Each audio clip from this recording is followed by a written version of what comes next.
A'udzu billahi minasyaitonir rajim. Bismillahirrahmanirrahim. Bismillahi wa bihamdihi. Assalamualaikum warahmatullahi taala wabarakatuh.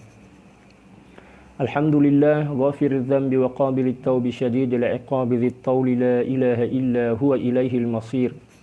Wassalatu wassalamu ala asyrafil anbiya'i wal mursalin sayyidina Muhammad wa ala alihi wa sahbihi ajma'in.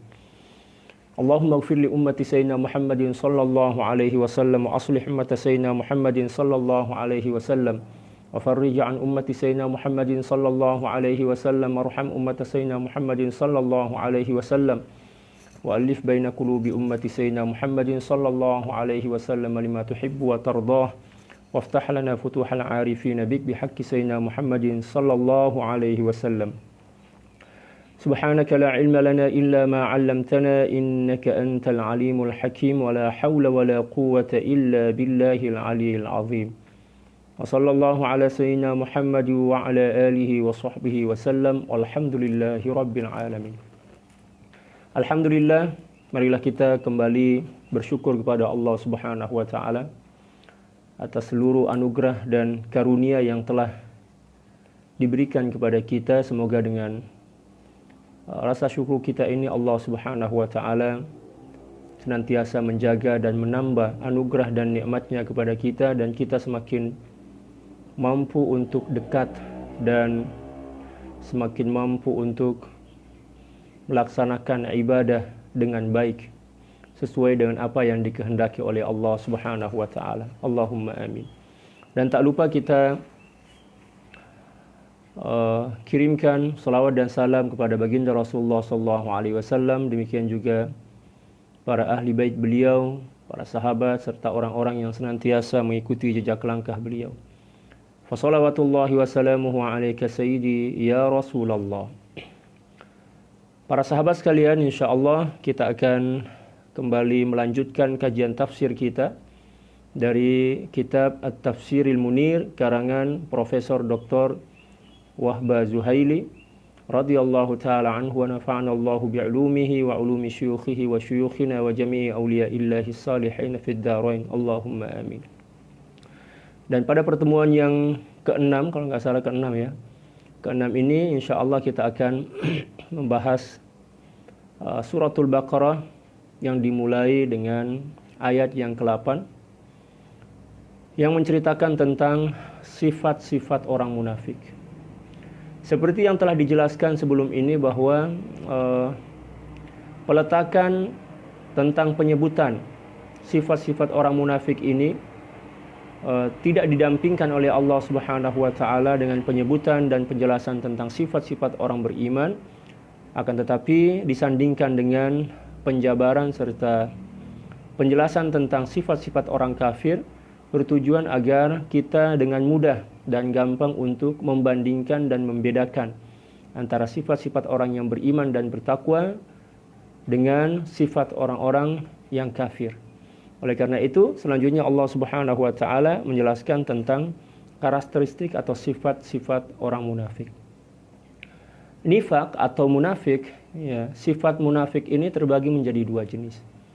Yang pertama kata para ulama yaitu an-nifaqul i'tiqadi, kemunafikan yang terkait dengan keyakinan. Adapun dalam beberapa ayat yang disebutkan oleh Allah Subhanahu wa taala yang akan kita baca pada hari ini khusus menjelaskan tentang sifat-sifat orang munafik i'tiqadi, yang pada hakikatnya mereka adalah orang kafir, akan tetapi menampakkan dan memperlihatkan seolah-olah mereka tergolong sebagai orang-orang yang beriman dan juga mengikuti jejak langkah baginda Rasulullah sallallahu alaihi wasallam, walaupun hakikatnya mereka adalah orang-orang kafir yang sedang menyamar sebagai orang-orang yang beriman.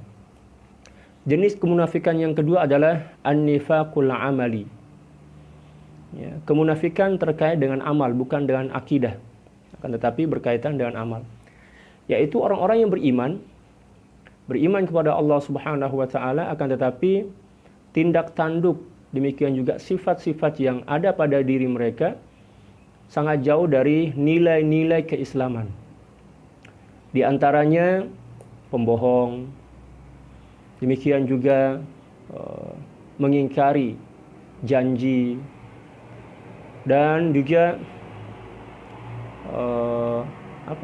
beberapa sifat orang munafik.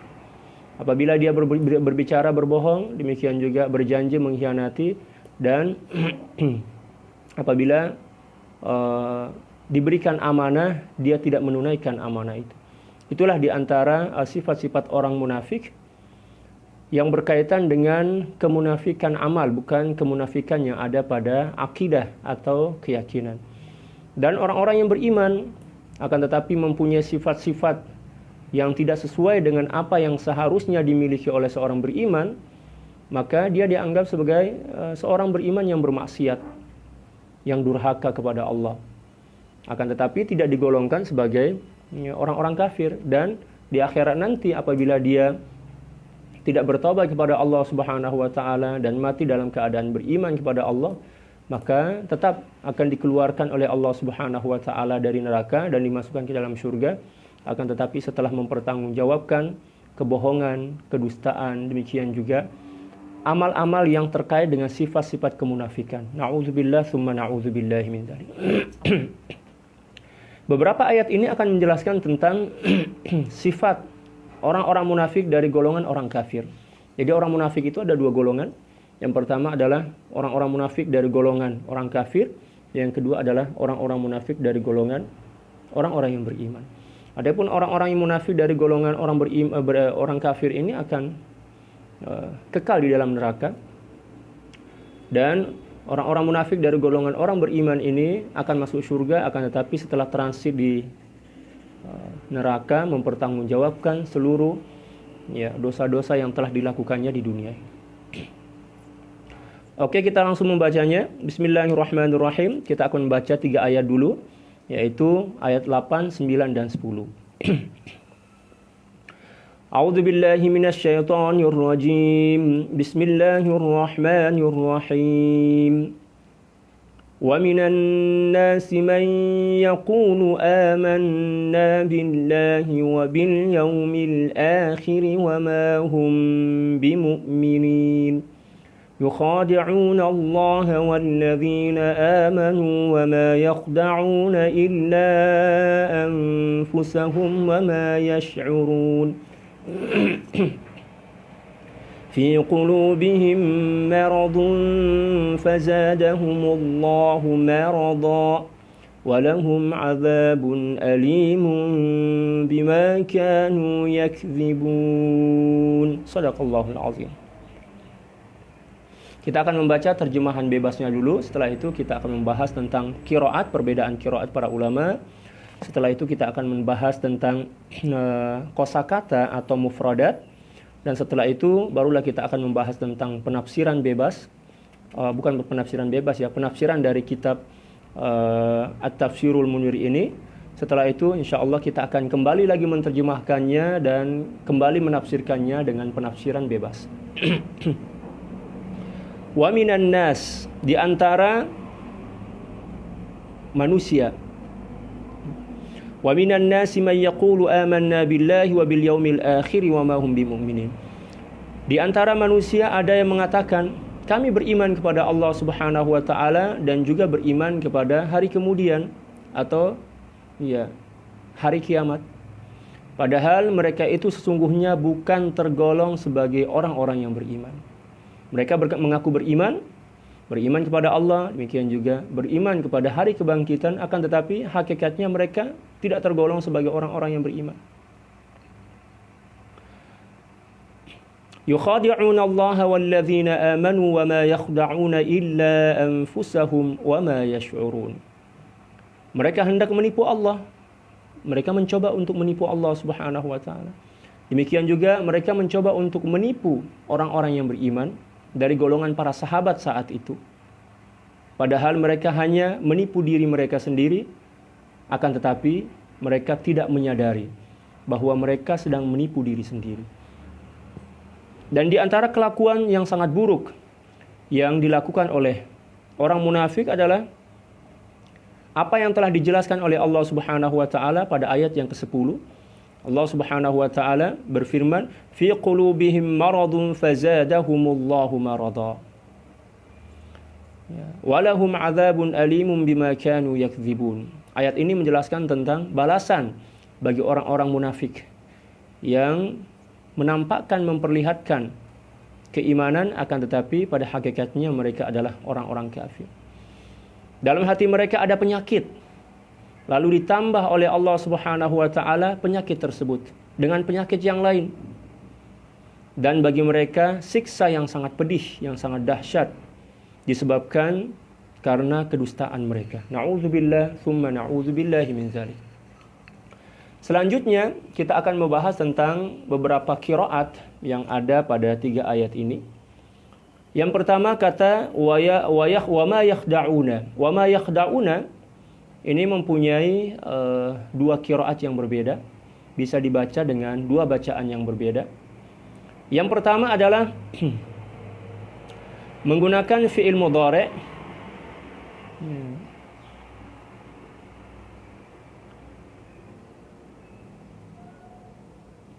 yang jumlah hurufnya 3. Wa ma yakhda'una menggunakan sulasi mujarrad. Jadi cara membacanya adalah wa ma yakhda'una. Ini merupakan qiraat jumhur para ulama, wa ma yakhda'una.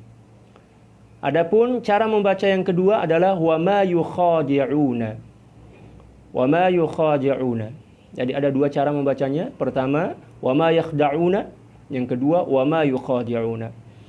Dan qiraat ini adalah qiraat Amr. Adapun qiraat yang di atas tadi, wa ma yakhda'una, itu merupakan qiraat sab'ah, ya, qiraat dari 7 imam qiraat kecuali Abi Amr. Dan Abi Amr memilih qiraat yang kedua, yaitu dengan membacanya wa ma yukhadi'una. Itu perbedaan cara membaca wa ma yakhda'una. Ada yang membacanya wa ma yakhda'una, yaitu para ulama ahli qiraat yang jumlahnya 7 imam.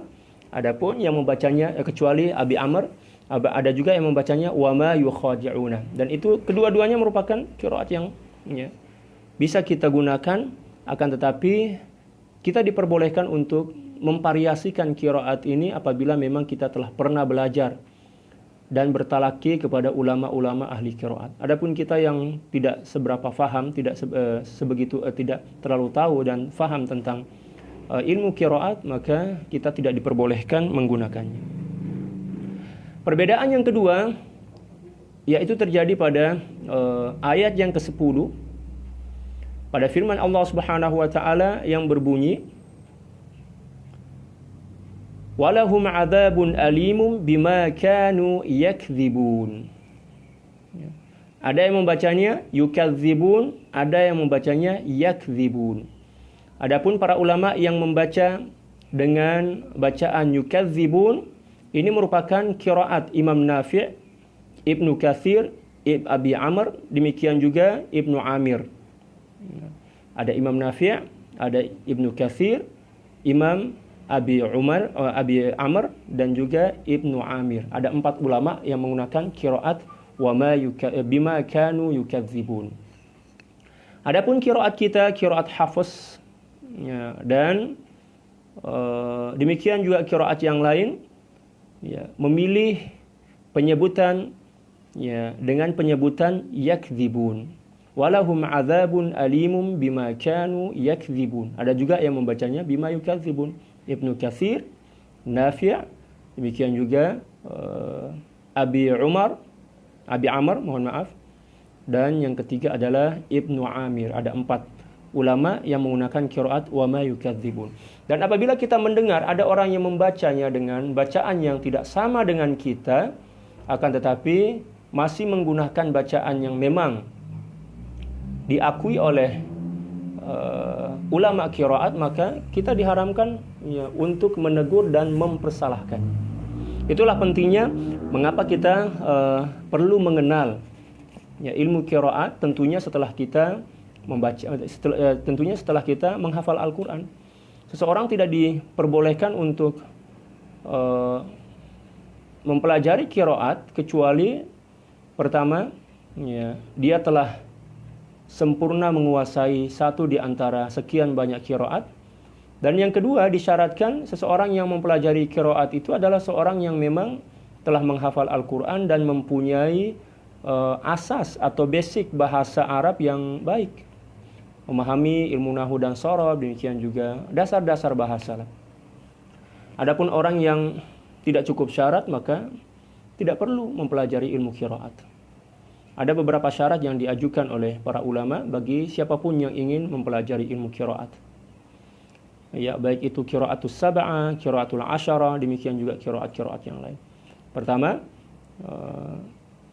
syarat yang pertama, dia telah menyempurnakan atau menguasai satu di antara sekian banyak qiraat tersebut, menguasai dengan baik. Yang kedua, ada juga ulama yang mensyaratkan bahwa seorang yang ingin mempelajari ilmu qiraah, dia diwajibkan untuk menghafal Al-Quran. Dan syarat yang ketiga, dia mempunyai basic bahasa Arab yang baik, nahwu, sorofnya, demikian juga ilmu-ilmu yang lain.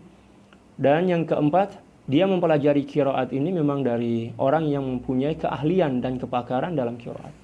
Nah, apabila syarat-syarat ini terpenuhi, maka seorang diperbolehkan untuk mempelajari ilmu qiraat.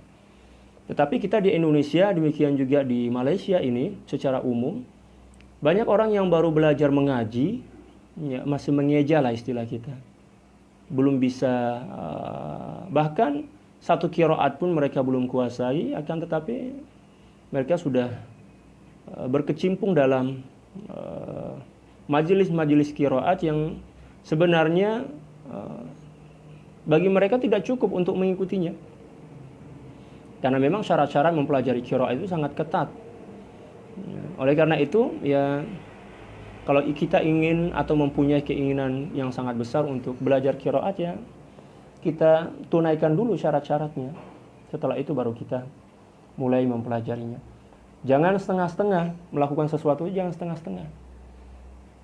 Tunaikan dulu syarat-syarat dan syarat-syarat dan segala sesuatu yang terkait dengan apa yang kita akan buat. Setelah itu, apabila kita merasa mantap dan merasa mampu, baru kita mempelajarinya. Adapun orang awam tidak perlu belajar ilmu qiraat, karena ya membaca Quran saja masih belepotan.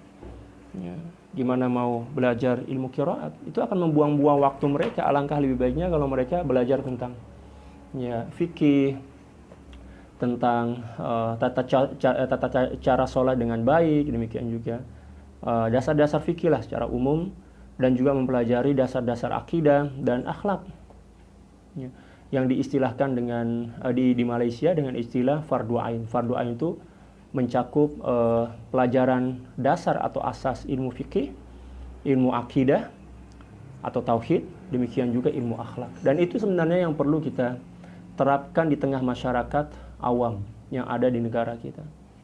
Jangan kita sibukkan mereka untuk membahas tentang politik, membahas tentang qiraat, membahas tentang hal-hal yang memang tidak ada kait dan tidak ada hubungannya dengan dengan kemampuan mereka. Mereka tidak mampu untuk membahas hal-hal seperti itu. Ya, selanjutnya kita akan membahas tentang mufradat atau kosakata. Dalam 3 ayat, mulai dari ayat 8, 9, dan 10 pada suratul Baqarah ini, yang menjelaskan tentang sifat-sifat orang munafik. Al-mufradatul lughawiyah, kosakata bahasa Arab. Wa bil yaumil akhir huwa min waqtil hasyri ila ma la yatanaha. Yang dinamakan hari akhir atau hari akhirat itu adalah suatu hari yang dimulai setelah kebangkitan dari kubur, yaumul hasyr, sampai hari yang tidak berpenghujung. Berarti seorang apabila telah masuk ke neraka atau masuk ke dalam surga, itu juga masih dianggap sebagai yaumil akhir, istilah dalam Al-Quran. Jadi permulaan yaumil akhir atau hari akhirat, istilah kita, itu dimulai ketika seluruh manusia telah dibangkitkan dari kubur mereka. Nah, disitulah mulai istilah hari akhirat. Adapun sebelum itu tidak dianggap sebagai yaumil akhir, akan tetapi masih dianggap sebagai alam kubur, alamul barzakh, masih berada dalam batasan alam barzakh, alam kubur, alam penantian. Karena seperti yang saya jelaskan sebelum ini bahwa setelah seseorang meninggal dunia, untuk masuk ke hari akhirat yang diistilahkan oleh Al-Quran, itu perlu menunggu setelah terjadinya kiamatul kubra, kiamat besar, kehancuran bumi. Dan setelah semua makhluk meninggal dunia, semua makhluk meninggal, semua makhluk ya kembali kepada Allah, dan seluruh makhluk selain dari manusia dan jin serta para malaikat telah hancur dan lebur. Kalau seandainya hari kiamat itu akan terjadi misalnya 1 juta tahun lagi, berarti dari seluruh orang yang telah meninggal dunia mulai dari Nabi Adam sampai hari ini, mereka masih sedang transit di alam barzakh, alam kubur, belum masuk ke yaumil akhirah. Karena permulaan yaumil akhirah itu terhitung semenjak seluruh manusia dibangkitkan dari alam kubur mereka. Wa huwa min waqtil hasyri ila ma la yatanaha au ila ay yadkhula ahlul jannati al jannata wa ahlun narin nar. Atau batasannya kata beliau ya, sampai ketika ahli surga masuk ke surga mereka dan ahli neraka masuk ke neraka mereka. Nah, itu batasan hari akhirat. Batasannya ya, batasan paling akhirnya menurut sebagian pendapat para ulama. Wan nifaqu ismun syar'iyyun ju'ila simatan liman yuzhirul imana wa yusirrul kufra. Nifaq atau sifat orang munafik merupakan satu penamaan yang memang dilegalkan oleh syariat, yang dijadikan sebagai satu nama atau satu istilah ya, yang merupakan tanda bagi setiap orang yang memperlihatkan atau menzahirkan keimanan dan menyembunyikan kekafiran. Jadi setiap orang kafir yang menampilkan keimanan, mengaku sebagai seorang beriman di hadapan orang-orang beriman, akan tetapi hatinya ingkar dan kafir kepada Allah, maka orang tersebut dianggap sebagai orang munafik. Namun, ya, munafik ini kan terbagi menjadi dua seperti yang telah saya sebutkan tadi. Yang pertama adalah an-nifaqul i'tiqadi, ya, kemunafikan terkait dengan akidah, yaitu orang-orang kafir yang menampilkan keimanan. Dan yang kedua adalah an-nifaqul amali, ya, nifak amal, ya, dari golongan orang-orang yang beriman, mengaku beriman kepada Allah Subhanahu wa taala dan memang dia beriman, akan tetapi ya, tingkah laku dan sifat-sifatnya tidak mencerminkan kemuliaan dan keluhuran akhlak Islami. Allahu akbar. Yukhadi'una ya'maluna 'amalal mukhadi'i wal khida'u sarful 'abdi 'amma yaqsuduhu bihilatin. Allahu akbar. Ya. Pengertian yukhadi'una dalam ayat ini adalah mereka melakukan ya, amalal mukhadi', ya, melakukan suatu penipuan. Ya. Wal khida, dan istilah al khida atau penipuan, ya, menipu dalam istilah Islam, sarful ghairi amma yaqsuduhu, memalingkan seseorang dari sesuatu yang menjadi tujuannya. Misalkan ada orang yang ingin ke pasar, lalu seseorang berusaha untuk memalingkan keinginan ke pasar itu, ya, sehingga berubah keinginannya agar merubah keinginannya untuk pergi ke laut, misalnya ke pantai, padahal pada awalnya ya, dia mempunyai keinginan untuk ke pasar, tetapi ada orang yang menggodanya, ada orang yang membujuknya, ada orang yang mengalihkan perhatiannya dan mengajaknya ke tempat yang lain. Itu sudah dianggap sebagai al-khida, ya, menipu, penipuan. Bihilatin, kata beliau, bihilatin artinya dengan cara-cara yang licik. Nah, dengan cara-cara yang licik. Wal muradu huna izharul islami wa idmarul kufri. Akan tetapi Al-mukhada'ah atau al-khida yang ada dalam ayat ini mempunyai pengertian mengizharkan atau menzahirkan Islam dan menyembunyikan kekafiran dalam jiwa mereka. Na'udzubillah. Maradun al-marad al-illah. Ya, dalam Al-Qur'an fi qulubihim maradun, di dalam hati mereka ada penyakit. Yang dimaksud penyakit di sini adalah kerusakan, illah. Illah sama dengan marad. Wal muradu huna syakkun wa nifaqun wa takdzibun wa juhudun. Akan tetapi yang dimaksud di sini bukan penyakit zahir, ya, melainkan penyakit yang ada dalam hati, ya, seperti keraguan, demikian juga kemunafikan, demikian juga pendustaan dan juga pengingkaran terhadap nilai-nilai keimanan. Fazadahumullahu marada, dan Allah Subhanahu wa taala kembali menambahkan penyakit di dalam hati mereka. Dan yang dimaksud dengan penyakit dalam ayat ini adalah keraguan-raguan terhadap Islam. Na'udzubillah summa na'udzubillahi min dzalik.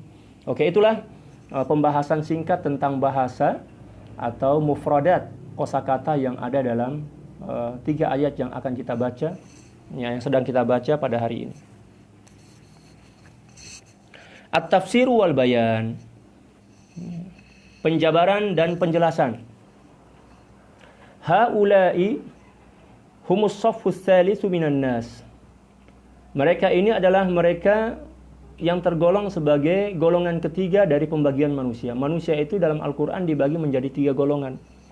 Yang pertama adalah golongan orang-orang beriman, yang kedua adalah golongan orang kafir, dan yang ketiga adalah golongan antara beriman dan kafir. Ya.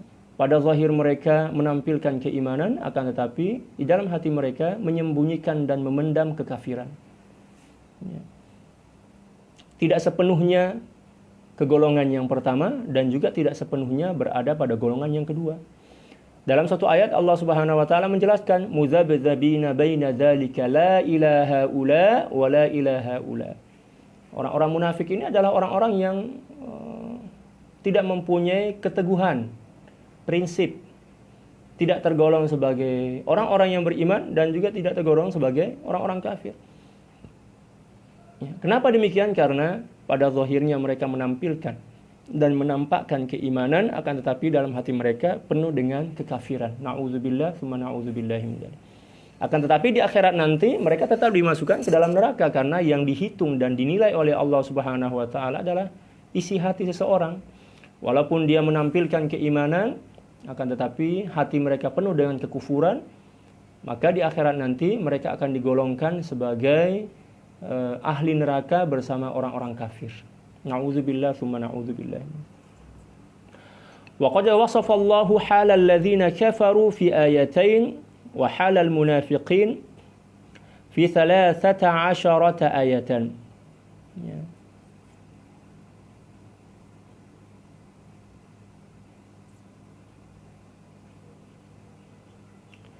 Dan Allah Subhanahu wa taala telah menyebutkan sifat-sifat orang kafir pada 2 ayat sebelum ini, dan menyebutkan sifat-sifat orang munafik ini pada 13 ayat. Tujuannya apa? Untuk membongkar. Demikian juga untuk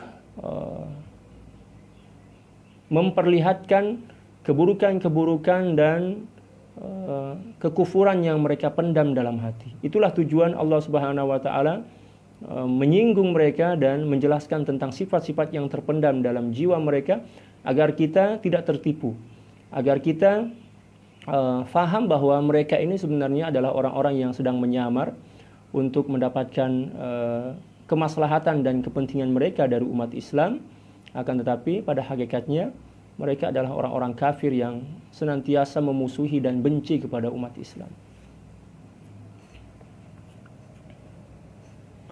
Allahu Akbar. Wa fadhahum, oleh karena itu Allah Subhanahu wa taala membongkar habis tentang kebusukan dan keburukan serta niat-niat jahat mereka.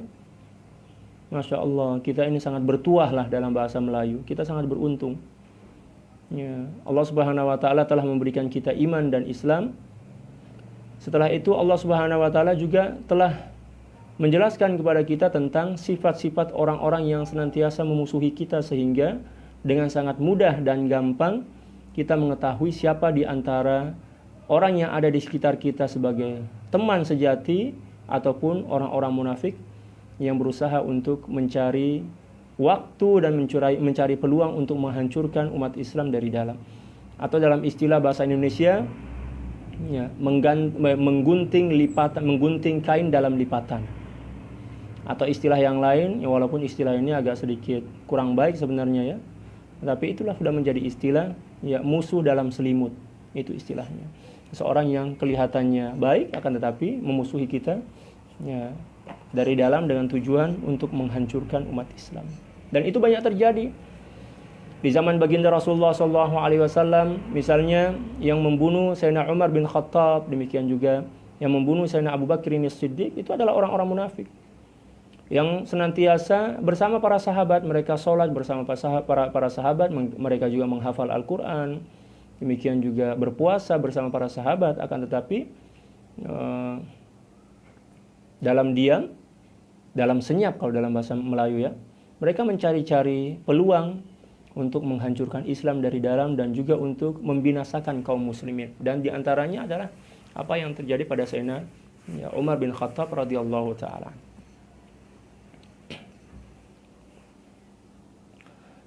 Wastahza'a bihim, dan Allah Subhanahu wa taala mengolok-ngolok mereka. Kenapa demikian? Karena mereka mencoba untuk mengolok-ngolok orang-orang yang beriman, mencoba untuk mengolok-ngolok dan mengejek baginda Rasulullah SAW bersama para sahabat. Dan Allah Subhanahu wa taala murka dengan cara-cara yang tidak baik yang mereka lakukan. Sehingga Allah Subhanahu wa taala membalas olok-olokan mereka, hinaan mereka dengan celaan dan hinaan. Na'udzubillah. Dan balasan penghinaan dan celaan dari Allah itu bukan tidak sama dengan balasan celaan dan hinaan serta olok-olokan makhluk kepada makhluk yang lain.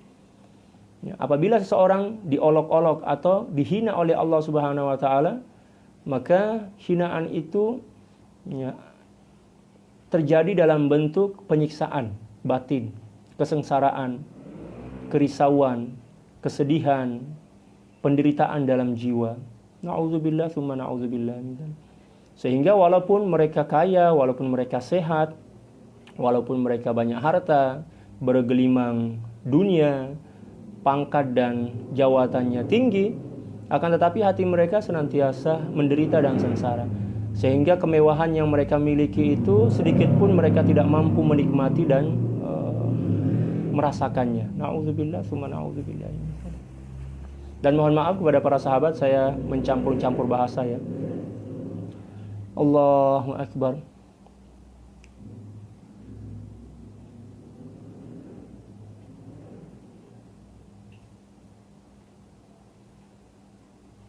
Wa tahakkama bi fi'lihim, demikian juga Allah Subhanahu wa taala, ya, membalas keburukan mereka sesuai dengan apa yang mereka telah lakukan.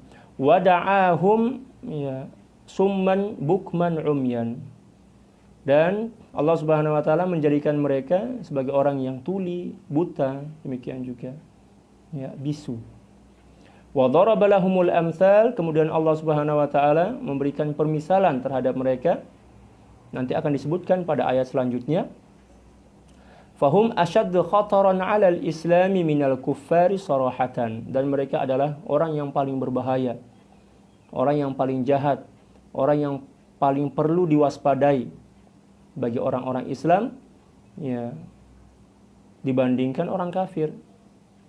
Karena kalau orang kafir, ya, jelas-jelas memusuhi kita. Adapun orang munafik, dia menampilkan dan memperlihatkan, ya, seolah-olah beriman kepada Allah, sama dengan kita, mereka sholat, berpuasa, demikian juga yang lain. Akan tetapi sebenarnya mereka mencari-cari, ya, peluang, mencari-cari jalan untuk menghancurkan umat Islam dari dalam.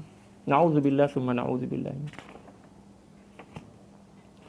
Selanjutnya kata beliau radhiyallahu taala an, wala taqtasiru awsaful munafiqina 'ala al-mu'asirin lin-nabiy sallallahu alaihi wasallam faqat bal fi kulli 'asrin idza wujidat sifatuhum. Dan sifat-sifat orang-orang munafik yang ada atau disebutkan dalam Al-Quran ini bukan hanya terjadi di zaman baginda Rasulullah SAW secara khusus. Akan tetapi apa yang disebutkan oleh Allah Subhanahu Wa Taala dalam ayat ini terkait dengan sifat-sifat orang munafik itu pun akan senantiasa terjadi dan berlaku di setiap zaman sesuai dengan tanda-tanda yang nampak pada golongan-golongan tersebut. Ya. Di zaman kita sekarang pun banyak orang-orang munafik ya, yang kelihatannya di Indonesia banyak sekali ya. Kelihatannya memberikan na'udzubillah. Kita tidak menuduh tapi itulah kenyataannya. Ya. Kelihatannya beriman, ikut sholat dengan kita, tapi ya na'udzubillah tsumma na'udzubillahi min dzalik. Dalam diam mereka menghancurkan Islam dari dalam, mengadu domba kaum muslimin, demikian juga menghina umat Islam, menghina simbol-simbol agama. Na'udzubillah min dzalik. Setiap zaman dan di setiap tempat golongan-golongan seperti ini senantiasa ada. Tujuannya apa? Tujuannya ya, sebagai ujian bagi diri kita dan juga sebagai pembanding keimanan yang ada dalam jiwa kita. Sebab sesuatu tidak akan muncul dan tidak akan terkenal kecuali setelah ada pembanding, ada pembandingnya, ada pembanding. Contoh misalnya, apakah ada orang kaya tanpa adanya orang miskin? Demikian juga kebalikannya, apakah ada orang miskin tanpa adanya orang kaya? Nah, ketika Allah Subhanahu Wa Taala mentakdirkan seseorang yang beriman hidup di kawasan atau persekitaran orang-orang munafik, bukan dengan tujuan untuk menghancurkan dan menghinakan orang-orang Islam, tidak. Akan tetapi dengan tujuan agar umat Islam ini mengambil iktibar, mengambil ibrah, pelajaran dari sifat-sifat buruk mereka sehingga mereka tidak melakukan hal yang serupa, dan juga sebagai cara untuk semakin memperlihatkan dan menampakkan ya, nilai-nilai keimanan yang ada pada diri mereka, karena keimanan itu tidak akan kelihatan kecuali apabila telah dibandingkan dengan kekafiran ya, seperti itu. Wa awwalu hadhihi sifati an-nutqu bil imani wal lisan wa imtila'ul qalbi bil kufri wad dhalal. Dan sifat pertama yang disebutkan dalam beberapa ayat ini adalah an-nutqu bil imani bil lisan wa imtila'ul qalbi bil kufri wad dhalal. Lisan mereka berkata-kata dengan perkataan iman, mereka mengaku beriman kepada Allah dengan lisan mereka, akan tetapi hati mereka dipenuhi oleh kekufuran dan kesesatan. Nah, itu tanda-tanda yang pertama. Tanda yang pertama adalah mereka senantiasa mengaku beriman, mengaku bertakwa kepada Allah. Akan tetapi hati mereka penuh dengan kekafiran dan kesesatan. Na'udzubillah. Wa kana Abdullah ibnu Ubay ibnu Salul ibni Salul za'im al-munafiqin fi asri nubuwah. Dan Abdullah ya, bin Ubay ibni Salul merupakan ketua atau bos lah istilah kita, bos, pemimpin orang-orang munafik di zaman Rasulullah SAW. Na'udzubillah. Dan generasi Abdullah bin Ubay bin Salul ini akan senantiasa ada pada setiap zaman, bukan hanya di zaman baginda Rasulullah SAW. Pengganti dari atau generasi dari Abdullah ibn Ubay ibn Salul di zaman para sahabat pun ada. Setelah meninggalnya baginda Rasulullah, generasi Abdullah bin Salul, Ibnu Ubay bin Salul ini senantiasa ada pada generasi-generasi setelah generasi ya, para sahabat, setelah itu para tabi'in, para tabi'in, demikian juga setiap masa, setiap kurun, ya, setiap ya, dasawarsa, istilah kita ya, setiap zaman lah. Kelompok-kelompok ini memang sengaja diciptakan oleh Allah Subhanahu wa Ta'ala sebagai ujian dan juga sebagai pembanding nilai-nilai keimanan yang ada pada diri orang-orang yang beriman kepada Allah Subhanahu wa Ta'ala. Oleh karena itu kita tidak perlu heran, tidak perlu takjub, tidak perlu merasa risih lah istilah kita ya. Tidak perlu merasa dirugikan, tidak perlu merasa sesak, karena itu adalah bagian dari skenario atau bagian dari ketetapan Allah Subhanahu wa taala pada setiap zaman dan pada setiap tempat. Dan kita tidak perlu heran, tidak perlu kaget. Kalau dalam bahasa Melayu tak payahlah kita terkejut lah, biasa aja lah. Sebab itu memang merupakan bagian daripada ketetapan daripada Allah Subhanahu wa taala. Kita tak payah terkejut. Mana-mana tempat, tiap-tiap zaman mesti adalah orang yang mempunyai sifat-sifat seperti mana yang dimiliki oleh Abdullah ibnu Ubay ibnu Salul. Nama dia cantik, nama dia oke. Tapi sifat dia itulah yang memang jahat kan. Nama dia Islamik, Abdullah ibnu Ubay ibnu Salul. Tapi ternyata dia merupakan pengetua daripada orang-orang munafik di zaman baginda Rasulullah sallallahu alaihi wasallam. Na'udzubillah tsumma na'udzubillah. Wa kana aktsaru ashabihi minal yahud, dan kebanyakan sahabat dan teman daripada Abdullah ibnu Ubay ibnu Salul ini ternyata dari golongan orang-orang Yahudi yang kita kenal, yang mana kita kenal bahwa orang Yahudi ini adalah orang yang paling benci kepada Islam, benci kepada kaum muslimin setelah orang-orang musyrik. Dalam Al-Quran disebutkan, la tajidanna ashaddan nasi adawatan lil ladzina amanu al yahuda wal ladzina asyraku. Di situ Allah Subhanahu, dalam ayat itu Allah Subhanahu wa taala menegaskan dengan taukid, ya, sungguh kamu akan menemukan golongan orang-orang yang sangat membenci dan sangat memusuhi orang-orang yang beriman dari golongan orang Yahudi dan orang-orang musyrik. Nah, dapat kita fahami bahwa Abdullah bin Salul ini sebenarnya merupakan delegasi atau utusan dari orang-orang Yahudi yang sengaja diutus dengan tujuan untuk menghancurkan Islam dari dalam. Dan mereka diperintahkan, dan dia diperintahkan untuk menampilkan keislaman agar mudah diterima oleh kaum muslimin dan mudah untuk melihat peluang-peluang, demikian juga celah-celah yang ada di tengah-tengah kaum muslimin agar dia mampu menunaikan apa yang menjadi misinya. Na'udzubillah tsumma na'udzubillah. Wa kanu yad'una al-iman faraddallahu alaihim da'awahum, dan mereka mengaku beriman kepada Allah Subhanahu wa taala, akan tetapi setelah itu ternyata Allah Subhanahu wa taala membantah pengakuan mereka. Wa annahum fil haqiqati laisu bimu'minin, dan pada hakikatnya mereka itu bukan tergolong sebagai orang-orang beriman. Wa in tazaharu bih, walaupun mereka menampilkan dan menampakkan keimanan. Wala syakka annahum bihadza fi suratul mukhadi'ina lillah, dan tidak diragukan bahwa dalam gambaran seperti ini seolah-olah mereka ingin mencoba menipu Allah Subhanahu wa taala. Mereka beranggapan bahwa mereka telah mampu dan berhasil menipu Allah, akan tetapi mereka tidak sadar bahwa Allah Maha mengetahui tipu daya mereka, sehingga Allah Subhanahu wa taala membalas tipuan mereka dengan tipuan yang lebih dahsyat. Nauzubillah tsumma nauzubillah.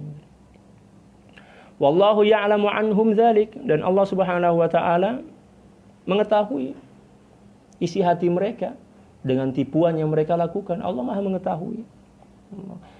Fahum asyaddu dararan minal kuffar, dan mereka ini adalah orang-orang yang lebih buruk, yang lebih banyak mudaratnya dibandingkan orang-orang kafir. Karena orang kafir ya mereka jelas mereka kafir dan mengaku diri sebagai kafir dan menjaga jarak dari kita.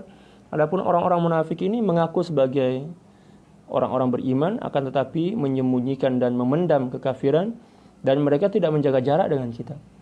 Ya, mereka sholat bersama kita, puasa, mungkin tiap hari datang ke rumah kita, ngopi, ngeteh, ya, sembang-sembang, borak-borak kalau dalam bahasa Melayu kan. Ya, bermurah hati kepada kita, membagi bantuan kepada kita. Tapi ya, sebenarnya dia sedang menunggu saat-saat kita lengah, saat kita lalai, saat kita lemah, dan pada saat itulah dia akan menghancurkan diri kita dan agama yang kita anut dari dalam. Na'udzubillah tsumma na'udzubillah. Walahum fil akhirati 'adzabun alimun bisababi kadzibihim fi da'wahumul iman billahi wal yaumil akhir. Ya. Dan di akhirat nanti mereka akan mendapatkan azab yang sangat pedih. Ya, azab yang sangat menyakitkan disebabkan karena kedustaan mereka penipuan mereka dan disebabkan karena pengakuan mereka sebagai seorang yang beriman kepada Allah dan juga beriman kepada hari akhirat. Na'udzubillah tsumma na'udzubillah min dzalik. Wa nadharan liqusuri 'uqulihim tasawwaru annahum yakhda'una Allah Ta'ala. Melihat dari kekurang atau kedunguan mereka, itu istilah kita dalam bahasa Indonesia, ya. Melihat dari kedunguan mereka, ya, mereka menggambarkan atau menganggap bahwa mereka telah berhasil menipu Allah dengan kelakuan mereka seperti itu. Mereka menganggap, wah, mereka telah berhasil menipu dan mengelabui Allah Subhanahu wa taala.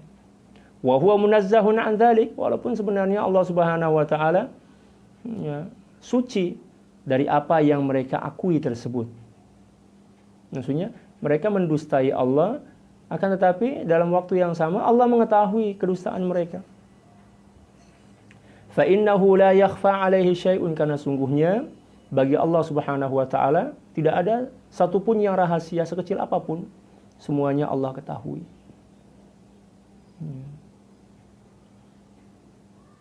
Bahkan dalam Al-Qur'an, dalam surat Thaha, Allah Subhanahu wa taala menjelaskan dengan sangat jelas bahwa Allah sangat maha mengetahui segala sesuatu. Thaha ma anzalna 'alaikal Qur'ana litashqa illa tadhkiratan liman yakhsha tanzilan mimman khalaqal arda was samawati al-ula ar-rahmanu 'alal 'arsy istawa lahu ma fis samawati wa ma fil ardi wa ma bainahuma wa ma tahta tsara. Ya. Seterusnya Allah Subhanahu wa taala menjelaskan bahwa wa asarun najwa apa dalam Al-Qur'an, dalam surat Thaha itu, bahwa Allah Subhanahu wa taala maha mengetahui, ya, sesuatu rahasia dan sesuatu yang tersembunyi di balik rahasia itu. Ya'lamu sirra wa akhfa wa ya'lamu sirra wa akhfa, itu ayatnya. Ya, mengetahui rahasia dan sesuatu yang lebih rahasia dari rahasia itu. Allahu akbar. Wa hadza dalilun ala annahum lam ya'rifu. Ini sebagai hujjah atau dalil bahwa mereka tidak mengetahui tentang pengetahuan Allah yang mengetahui tentang tipu daya dan kebohongan mereka. Mereka menyangka Allah itu tidak mengetahui, padahal hakikatnya Allah maha mengetahui. Bahkan pengetahuan Allah Subhanahu wa taala itu lebih mendalam dibandingkan pengetahuan mereka. Allah mengetahui apa yang mereka akan lakukan sebelum mereka melakukannya, dan mereka tidak mengetahui apa yang akan mereka lakukan kecuali setelah mereka melakukannya. Walau arafuhu la'arafu annahu la yukhda'. Kalau seandainya mereka kenal Allah Subhanahu wa taala, mengenali Allah Subhanahu wa taala, maka mereka tidak akan pernah berani untuk menipu Allah Subhanahu wa taala. Ya. Kalau seandainya mereka tahu bahwa Allah Subhanahu wa taala tidak bisa ditipu, tak boleh ditipu, maka mereka tidak akan pernah mencoba untuk menipu Allah. Itulah karena kedunguan mereka, ya, kejahilan mereka, kebodohan mereka, ya, mereka mencoba untuk menipu zat yang maha mengetahui apa yang mereka ketahui, apa yang mereka lakukan. Walaysa khida'uhum illa wabalan 'alaihim, dan tidaklah tipuan mereka, kebohongan mereka kecuali akan menjadi petaka, menjadi siksa dan menjadi bencana bagi diri mereka sendiri. Wallahu qadirun ala kashfi amrihim lil muslimin, dan Allah Subhanahu wa taala maha kuasa, maha berkuasa, maha mampu untuk membongkar seluruh keburukan dan kebusukan serta kejahatan mereka kepada kaum muslimin.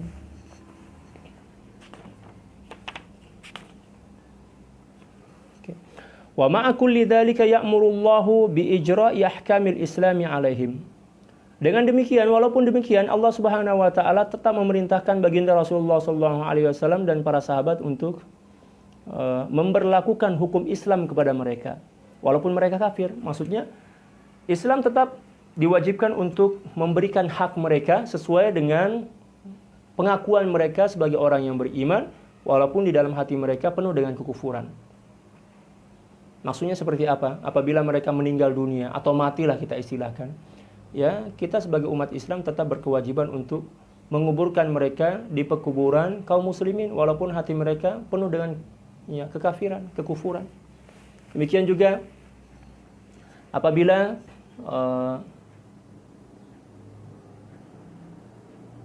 ada pembagian harta waris faraid, ya tetap mereka berhak untuk mendapatkannya karena mereka memperlihatkan dan mereka menzahirkan keislaman walaupun dalam hati mereka penuh dengan kekufuran. Jadi itulah kehebatan Islam, senantiasa seimbang, senantiasa adil dalam berinteraksi dengan siapapun. Walaupun Allah Subhanahu wa taala telah memberitahu kepada baginda Rasulullah SAW tentang beberapa orang kelompok munafik yang ada di saat itu di zaman baginda Rasulullah SAW, akan tetapi baginda Rasulullah SAW tetap bergaul dengan mereka, berinteraksi dengan mereka layaknya seperti kaum muslimin pada umumnya. Mereka sholat, ya diajak baginda Rasulullah untuk sholat. Datang waktu puasa, mereka diajak untuk berpuasa, ya diberikan buka, ya takjil berbuka. Demikian juga ketika pembagian ghanimah, ya, harta rampasan perang, baginda Rasulullah SAW juga memberikan kepada mereka.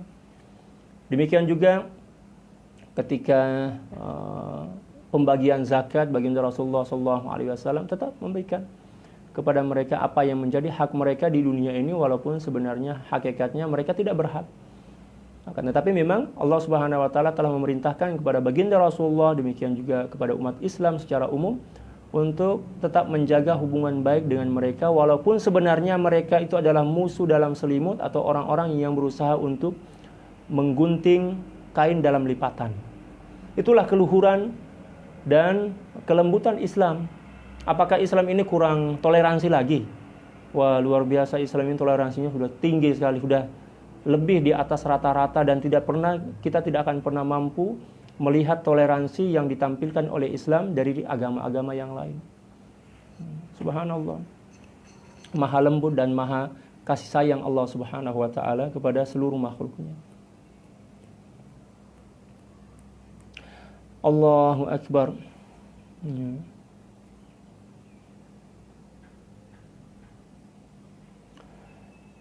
كأنه يخادعهم على سبيل المشاكلة والمحاكاة والمشابهة لفعلهم وكأن المسلمين حيث امتثلوا أمر الله فيهم مخادعون لهم. الله أكبر. من باب التشبيه والتمثيل للإشارة إلى أن المنافقين هم المخادعون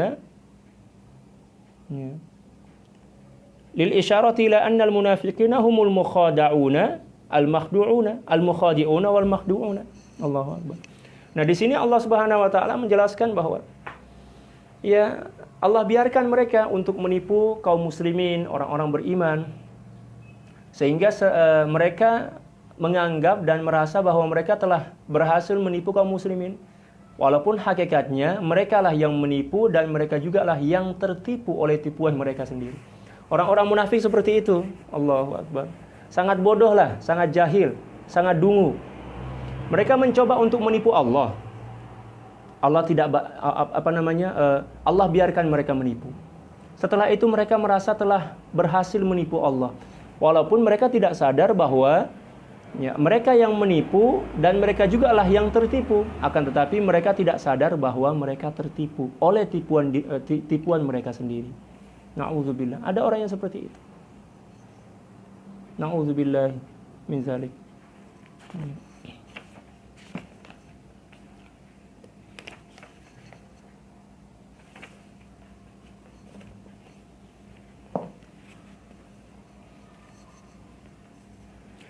والصحيح أن كما قال ابن العربي رضي الله تعالى عنه أن النبي صلى الله عليه وسلم لم يقتلهم ما أعرض عنهم لمصلحة تألف القلوب عليهم ومخافة من سوء المقالة الموجهة للتنفير لئلا تنفر عنهم القلوب عنه القلوب. وقد أشار هو صلى الله عليه وسلم إلى هذا المعنى فقال أخاف أن يتحدث الناس أن محمدا يقتل أصحابه وهذا كما كان يعطي الصدقة للمؤلفة قلوبهم ma'a ilmihi bisu'i i'tiqadihim ta'allufan lahum. Allahu akbar. Betapa mulia hati baginda Rasulullah SAW. Ada satu hadis sahih yang menjelaskan tentang sebab mengapa baginda Rasulullah SAW tidak marah kepada orang-orang munafik tersebut dan juga tidak mengusir serta membunuh atau memerangi mereka. Tujuan yang pertama adalah untuk menjinakkan hati mereka, agar mereka mau menerima Islam lahir dan batin. Mereka telah mengiklankan, telah mengumumkan tentang keislaman mereka, walaupun dalam hati mereka penuh dengan kekufuran dan kesesatan. Baginda Rasulullah SAW tahu apa yang mereka lakukan, tetapi baginda Rasulullah SAW tidak mengusir mereka, tidak menghina mereka, tidak memerangi mereka dengan beberapa alasan atau sebab, diantaranya adalah tujuannya untuk menjinakkan hati mereka. Baginda Rasulullah SAW tetap berbuat baik kepada mereka dengan harapan mereka akan berubah dan mereka bertaubat kepada Allah Subhanahu wa taala dan mereka beriman dengan sebenar-benar iman kepada Allah. Itu yang pertama. Yang kedua, tujuannya untuk meredam fitnah yang akan terjadi kalau seandainya baginda Rasulullah SAW memerangi mereka atau mengusir mereka dari kota Madinah. Orang-orang yang tidak faham dan tidak mengetahui siapa di antara mereka yang tergolong sebagai orang-orang munafik akan menuduh baginda Rasulullah SAW melakukan sesuatu yang tidak sepatutnya atau tidak selayaknya dilakukan oleh baginda Rasulullah SAW sebagai seorang Rasul, sebagai seorang Nabi. Ya, orang akan menganggap, loh, kok Rasulullah SAW mengusir atau memerangi sahabatnya sendiri, padahal sebenarnya mereka itu bukan sahabat, akan tetapi menampilkan sikap seolah-olah seperti sahabat, walaupun dalam hati mereka penuh dengan kekufuran dan juga kesesatan. Nah, itulah cara Islam untuk meredam fitnah, meredam kehancuran yang lebih besar. Dan itu merupakan salah satu pengorbanan yang dilakukan oleh baginda Rasulullah SAW dan juga diajarkan oleh Islam demi terciptanya keamanan, kedamaian, demikian juga kebersamaan, keutuhan negara, walaupun di dalamnya ada sedikit keropos di kalangan di dalam negara tersebut. Nah, ini adalah akhlak dan adab yang diajarkan oleh Islam. Demikian juga yang terjadi pada negara kita Indonesia. Ya, di Indonesia itu kita tidak menuduh ya, tapi memang baginda Rasulullah SAW dan Al-Quran telah menjelaskan bahwa setiap generasi dan setiap komunitas ada saja orang-orang yang jahat. Nah, seperti yang terjadi di Indonesia. Di Indonesia itu seperti di negara-negara lain, banyak orang-orang munafik. Ya, banyak orang-orang munafik, tapi kita tidak menuduh dan tidak menunjuk nama-nama mereka. Ya. Saya hanya menyampaikan apa yang telah disampaikan oleh Al-Quran, bahwa setiap generasi itu pasti ada golongan-golongan munafik yang hadir di situ, yang berusaha untuk menghancurkan Islam dari dalam. Di Indonesia hal itu terjadi. Banyak orang-orang munafik yang berusaha untuk merebut kekuasaan dengan tujuan untuk menghancurkan Islam dari dalam. Saya tidak menunjuk siapapun dari mereka, tetapi itu pasti ada karena memang tanda-tandanya ada. Apa yang disebutkan oleh Al-Quran ini telah nyata pada diri mereka, tapi kita tidak boleh menyebutkan nama mereka karena itu adalah sesuatu yang tidak bisa dipastikan bahwa mereka lah golongan-golongan yang disebutkan oleh Al-Quran. Akan tetapi secara zahir sudah kelihatan tanda-tandanya. Sudah kelihatan tanda-tandanya, menghina para ulama, demikian juga menghina simbol-simbol agama, menghina kaum muslimin. Tetapi bagaimanapun juga Islam mengambil jalan tengah, mengambil jalan damai. Mereka tetap berusaha untuk menjaga hubungan dengan mereka-mereka yang mempunyai sifat munafik, karena apabila umat Islam mengambil tindakan tegas, misalnya dengan cara-cara yang frontal misalnya, atau dengan cara-cara yang yang tegas lah seperti itu, maka akan terjadi perpecahan di antara masyarakat kita. Karena orang-orang munafik itu akan senantiasa membela diri. Mereka mengatakan, loh, siapa bilang saya munafik? Saya Islam kok, saya sholat, saya puasa. Demikian juga yang lainnya. Ya, demikian juga mungkin orang munafik itu telah berhaji melebihi haji yang telah dilakukan oleh kaum muslimin. Kaum muslimin mungkin masih banyak yang belum berhaji, akan tetapi orang-orang munafik ini sudah berhaji berulang kali. Ya, jadi Islam mengambil jalan tengah dengan cara tetap menjaga hubungan dengan mereka demi kemaslahatan bangsa dan tanah air, demi keutuhan negara kita. Karena apabila ulama atau umat Islam secara umum mengambil tindakan tegas, apatah lagi mengambil tindakan yang lebih parah dari itu, mengangkat senjata misalnya, maka negara itu akan hancur sehancur-hancurnya dan kemudaratannya lebih besar dibandingkan manfaatnya. Oleh karena itu, kita mempunyai adab dalam syariat untuk tetap menjaga akhlak, menjaga hubungan dengan mereka.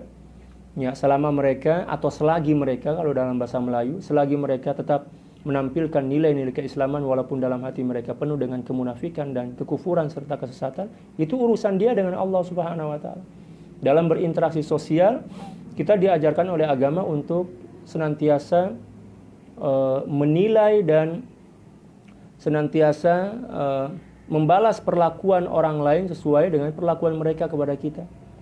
Kalau mereka kelihatannya sholat, berpuasa, kelihatannya senantiasa bersama kaum muslimin walaupun hati mereka penuh dengan kebusukan, kejahatan, demikian juga niat-niat buruk, maka kita diwajibkan untuk menjaga apa yang kelihatan, apa yang nampak, apa yang terzahir. Adapun yang tersembunyi itu, ya itu urusan dia dengan Allah Subhanahu wa taala. Ya, nahnu nahkumu bidzawahir wallahu yatawallas sarair. Kita hanya diperintahkan untuk menghukum atau melihat, menilai seseorang dari zahirnya. Ya. Adapun berkenaan dengan isi hati dia, itu urusan Allah lah, bukan urusan kita. Ya, itulah akhlak yang diajarkan oleh Islam kepada kita. Seperti apa yang terjadi pada suasana menjelang pemilu ini. Allahu Akbar. Ya. Indonesia dalam 2 minggu lah insyaallah ada pilihan raya. Ya, pilihan raya besar lah. Kalau dalam bahasa Indonesia pemilihan umum. Disitulah nampak orang-orang yang mempunyai kepentingan mencari jawatan, mencari apa yang mereka inginkan, mengatasnamakan Islam walaupun sebenarnya tujuan mereka bukan untuk memperjuangkan Islam, akan tetapi memperjuangkan kepentingan mereka. Dan terkadang salah satu kepentingan yang mereka perjuangkan adalah untuk menghancurkan Islam, akan tetapi mengatasnamakan Islam. Itulah orang-orang munafik sejati. Na'udzubillah tsumma na'udzubillah. Nah, kita sebagai umat Islam yang beradab dan faham tentang agama, kita diajarkan untuk meredam kemarahan, menciptakan perdamaian, dengan harapan semoga dengan kelemah lembutan kita, demikian juga semoga dengan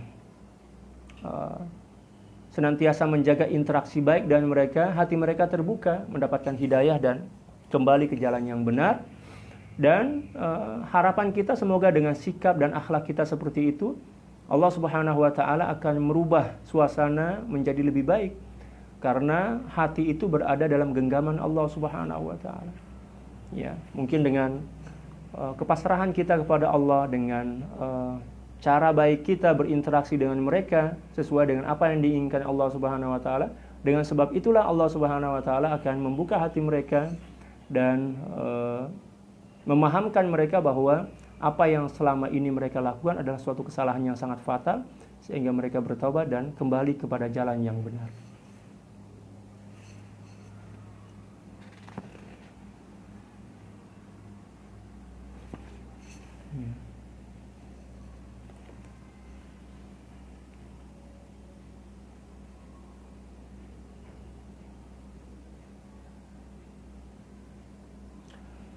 Fiqhul hayati wal awil ahkam. Mungkin cukup sekian dari penjelasan Tafsirul Munir yang sempat kita baca terkait dengan 3 ayat, yaitu ayat ke-8, 9, dan 10 dari suratul Baqarah. yang menjelaskan tentang sifat-sifat orang-orang munafik. Di sini sebenarnya masih banyak lagi penjelasan dan penjabaran tentang makna dan kandungan 3 ayat ini oleh Sayyidi Profesor Dr. Wahbah Zuhaili radhiyallahu taala anhu wa nafa'ana Allahu bih. Akan tetapi ya, kita mungkin tidak mampu untuk membacanya semua karena memang perlu waktu dan ya banyak sekali lah pembahasannya ya. Ya, saya menjelaskan secara singkat saja. Oke, setelah kita menukil beberapa ungkapan dari Sayyidi Profesor Dr. Wahbah Zuhaili dalam kitab Tafsir Munir beliau, maka selanjutnya kita akan kembali ke 3 ayat yang telah kita baca tadi. Kita akan membacanya kembali, setelah itu menerjemahkan dan menafsirkannya secara bebas. Bismillahirrahmanirrahim. Wa minan nasi may yaqulu amanna billahi wa bil yaumil akhir wa ma hum bimu'minin. Dari segolongan manusia, di antara manusia di zaman baginda Rasulullah SAW saat itu, dan juga generasi-generasi ini akan senantiasa ada pada setiap generasi, setiap zaman. May yaqulu amanna billahi wa bil yaumil akhir. Ya, mereka, di antara mereka mengaku bahwa mereka telah beriman kepada Allah Subhanahu wa taala dan juga beriman kepada adanya hari kebangkitan. Akan tetapi sebenarnya mereka tidak beriman walaupun sedikit. Nah, ini golongan orang kafir yang memperlihatkan nilai-nilai keislaman, akan tetapi dalam hati mereka penuh dengan kekafiran dan kesesatan. Yukhadi'una Allah walladzina amanu wa ma yakhda'una illa anfusahum wa ma yash'urun. Mereka mencoba untuk menipu Allah Subhanahu wa taala, membohongi Allah Subhanahu wa taala dengan ungkapan mereka bahwa mereka telah beriman kepada Allah dan hari kemudian. Demikian juga mencoba untuk menipu orang-orang yang beriman dengan ungkapan dan pengakuan tersebut. Akan tetapi ternyata Allah Subhanahu wa taala menjelaskan wa ma yakhda'una illa anfusahum wa ma yash'urun. Tidaklah mereka menipu kecuali diri mereka sendiri, akan tetapi mereka tidak menyadari bahwa merekalah yang menipu dan mereka jugalah yang tertipu oleh tipuan diri mereka sendiri. Na'udzubillah tsumma na'udzubillah. Dan hal ini juga terkadang terjadi pada diri kita. Ketika kita berniat jahat kepada orang lain, kita berniat jahat. Na'udzubillah, ini contoh saja ya. Ternyata niat jahat dan perbuatan jahat kita itu kelihatannya berhasil misalnya. Kita terkadang merasa, saya telah berhasil melakukan kejahatan dan mengelabui dirinya. Walaupun pada hakikatnya, walaupun kelihatannya orang yang menjadi objek keburukan kita itu ditimpa oleh keburukan yang kita lakukan, akan tetapi hakikatnya dampak atau akibat dari keburukan itu kembali memantul ke dalam diri kita sendiri. Contoh misalnya, apabila seseorang berbohong dan ternyata orang yang dibohongi itu tidak tahu, atau mungkin dia tahu tapi sengaja seakan-akan dia tidak tahu. Mungkin dia tahu. Ada seorang yang berbohong, setelah kebohongannya itu berhasil, dia merasa bangga. Dia merasa gembira. Sebenarnya rasa gembira dan bangga akibat kebohongan itu merupakan hukuman pertama yang Allah Subhanahu wa taala berikan kepada orang yang berbohong. Kelihatannya gembira, kelihatannya kebahagiaan, kelihatannya keberhasilan, akan tetapi sebenarnya itu adalah racun yang berbentuk madu, bagaikan madu akan tetapi isinya racun. Madu yang di dalamnya ada racun. Kenapa demikian? Karena dampak atau akibat dari kebohongannya itu akan menghancurkan dan merenggut kebahagiaan. Demikian juga akan menjadi sebab berbagai masalah-masalah besar akan menimpa dirinya. Karena suatu saat nanti, kalau seandainya orang yang dibohongi itu tahu bahwa dia dibohongi, maka boleh jadi Allah Subhanahu wa taala akan menggerakkan hati dan tangannya untuk menuntut balas. Dan ya, akibat dari balasan itu akan lagi-lagi kembali diderita oleh orang yang melakukan kebohongan. Oleh karena itu, jangan pernah kita mencoba untuk menjadi pembohong-pembohong yang hebat. Jangan pernah kita mencoba untuk menjadi generasi-generasi yang hebat dalam berburuk sangka, karena seluruh keburukan yang kita lakukan, walaupun keburukan itu hanya lintasan dalam hati, maka akibat dan dampak negatifnya akan kembali menyerang hati kita sendiri, dan juga terkadang menyerang kehormatan dan juga menyerang jasad kita. Na'udzubillah tsumma na'udzubillah. Oleh karena itu, berdasarkan ayat ini kita diajarkan oleh Allah Subhanahu wa taala untuk senantiasa berusaha memperbaiki diri, dan kita jangan coba-coba berniat jahat kepada orang lain, karena dampak dan akibat niat jahat itu akan kembali menyerang diri kita sendiri. Fi qulubihim maradun, yang menyebabkan mereka melakukan hal tersebut adalah karena di dalam hati mereka itu ada penyakit. Penyakit ragu, penyakit hasad, dengki, demikian juga yang lain. Dan ternyata bukannya mereka memperbaiki dan mengobati penyakit tersebut, ternyata malah menimbulkan keburukan dan kejahatan, sehingga akibatnya Allah Subhanahu wa taala menambah penyakit di atas penyakit mereka. Menambahkan penyakit-penyakit baru, penyakit-penyakit yang lain. Yang awalnya mungkin penyakitnya hanya hasad, akan tetapi dia melakukan dosa dan sifat hasad itu dan tidak segera bertobat kepada Allah, maka Allah Subhanahu wa taala berikan hukuman dengan penambahan penyakit yang lain, menjadi dengki, menjadi buruk sangka, demikian juga berdusta, demikian juga sifat-sifat buruk yang lain. Ya, karena setiap sifat buruk yang dimiliki oleh seorang hamba dan sifat buruk itu dijadikan sebagai alat untuk berbuat jahat kepada orang lain, maka setelah dia berbuat jahat, Allah Subhanahu wa taala akan menambah penyakit buruk itu dalam jiwanya. Na'udzubillah tsumma na'udzubillah. Oleh karena itu, ya, kalau kita tidak bisa berubah menjadi orang baik, sekurangnya atau setidaknya kita tidak menambah keburukan pada diri kita sendiri. Walahum adzabun alimum bima kanu yakdzibun, dan di akhirat nanti mereka akan mendapatkan azab yang sangat pedih. Ya, disebabkan karena apa yang mereka telah lakukan dari kedustaan. Na'udzubillah tsumma na'udzubillah. Oleh karena itu kita berusahalah untuk menjadi orang yang baik. Ya. Kalau kita tidak mampu untuk menjadi orang baik atau tidak mampu menebarkan kebaikan kepada orang lain, setidaknya kita tidak menebarkan keburukan. Kita tidak mampu menebarkan kebaikan kepada orang lain, setidaknya kita tidak menabur keburukan kepada orang lain. Ya.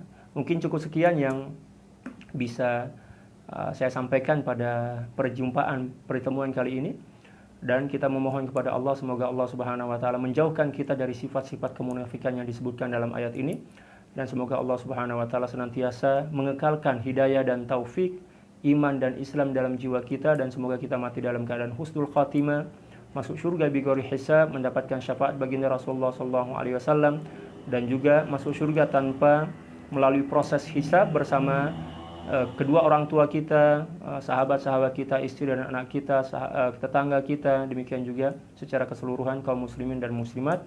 Ya, ala hadiniyah wa ala kulli niyatin shalah wa ila hadratin nabiy Mustafa sallallahu alaihi wasallam. Al-Fatihah.